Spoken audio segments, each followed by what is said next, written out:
dari perwakilan kelompok 19 akan mempresentasikan chapter 19 tentang perangkat kerja. Perangkat kerja terdiri dari 6 bagian. Yang pertama, sistem kerjasama, komunikasi mediasi, sistem pendukung dan keputusan-keputusan, aplikasi dan artefak yang dibagi, kerangka kerja untuk groupware, melaksanakan kelompok yang sinkronis. Perangkat kerja merupakan kelompok pengguna di mana sistem rancangannya digunakan untuk mendukung pekerjaan mereka sebagai kelompok. Bagian yang pertama adalah sistem kerjasama yang didukung oleh 3 bagian. Bagian pertama yaitu komunikasi melalui komputer, yaitu pendukung komunikasi langsung antar peserta. Bagian kedua adalah pertemuan dan pendukung keputusan, yaitu yang menangkap pemahaman umum. Bagian yang ketiga adalah aplikasi dan artefak, yaitu pendukung interaksi peserta dengan objek kerjasama. Bagian selanjutnya adalah komunikasi media yang terdiri dari 5 bagian. Bagian pertama yaitu papan email dan buletin seperti yang dicontoh. Bagian yang kedua adalah sistem pesan yang terstruktur. Ini dia contohnya. Dan yang ketiga adalah TXT seperti ini. Bagian keempat adalah konferensi video dan komunikasi. Dan untuk yang terakhir adalah lingkungan kolaboratif virtual. Untuk bagian yang ketiga adalah sistem pendukung dan keputusan-keputusan yang didukung oleh 3 faktor. Faktor yang pertama adalah alat argumentasi, yaitu untuk merekam argumentasi yang digunakan untuk mencapai sebuah keputusan.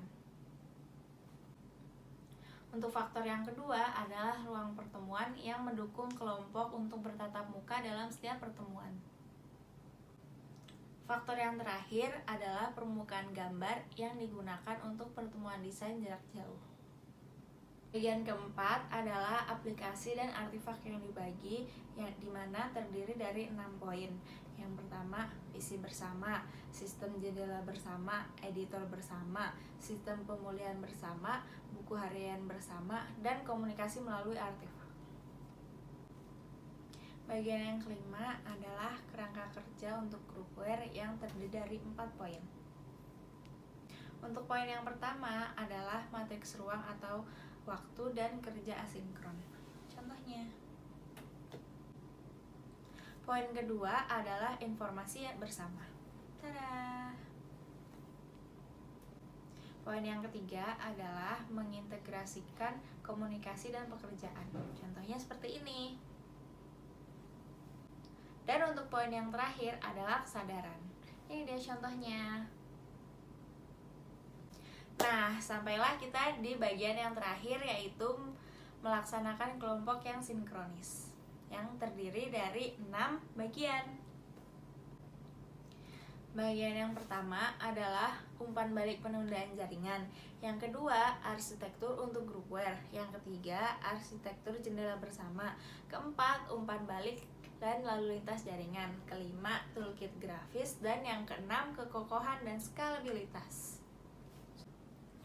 Kesimpulan dari materi yang sudah saya jelaskan adalah komunikasi yang dimediasi komputer, sistem pendukung pertemuan dan pengambilan keputusan, dan aplikasi dan artefak bersama.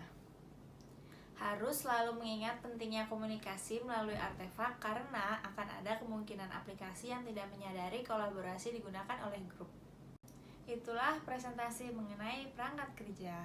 Terima kasih telah menyaksikan. Assalamualaikum warahmatullahi wabarakatuh. Oh ya teman-teman, jangan lupa buat like, subscribe, dan komen, oke?